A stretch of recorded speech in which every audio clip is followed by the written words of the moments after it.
Hey y'all, this is Misty here, and Serenity butchered 3 rabbits for me today. Here they are.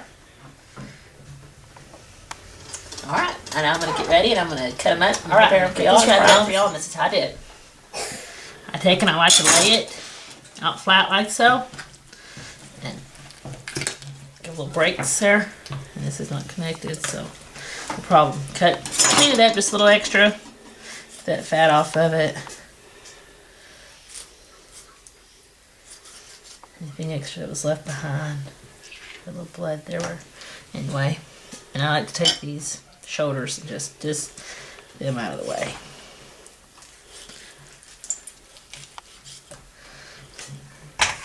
To the shoulder, they're not connected no way at all. There's shoulder. And take this back here, and I got where this is behind it, behind that bone. Come along there.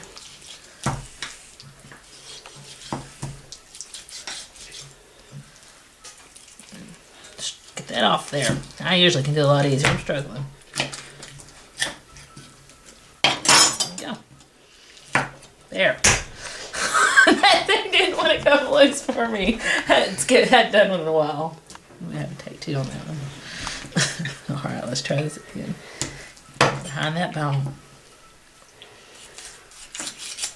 There you go. You slice it off with no problem.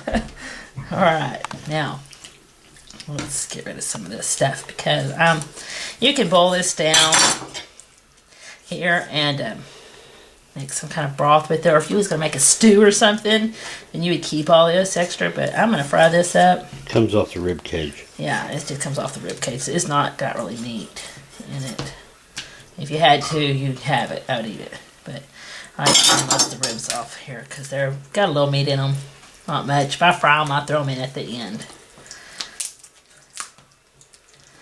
Alright.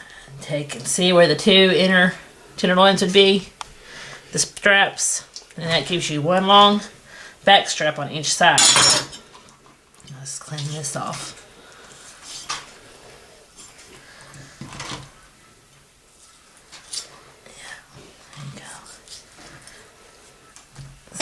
So I just use that to measure by.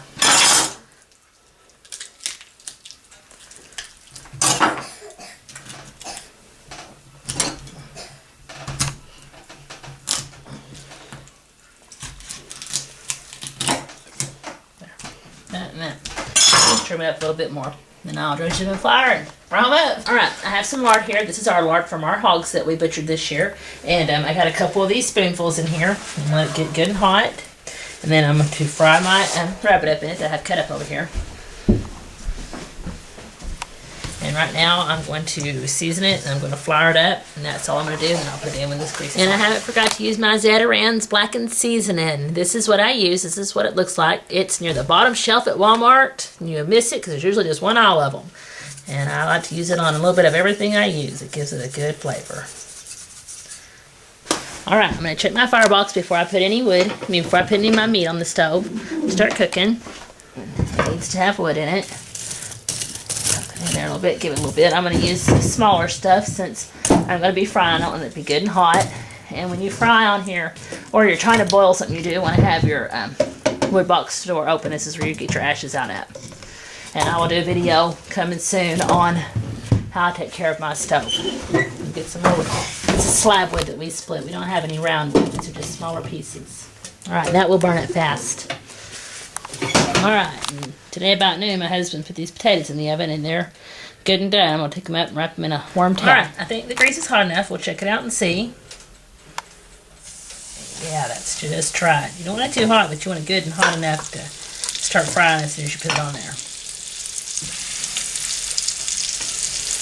Put it on here, and then I have a lid, and I'll put the lid on it.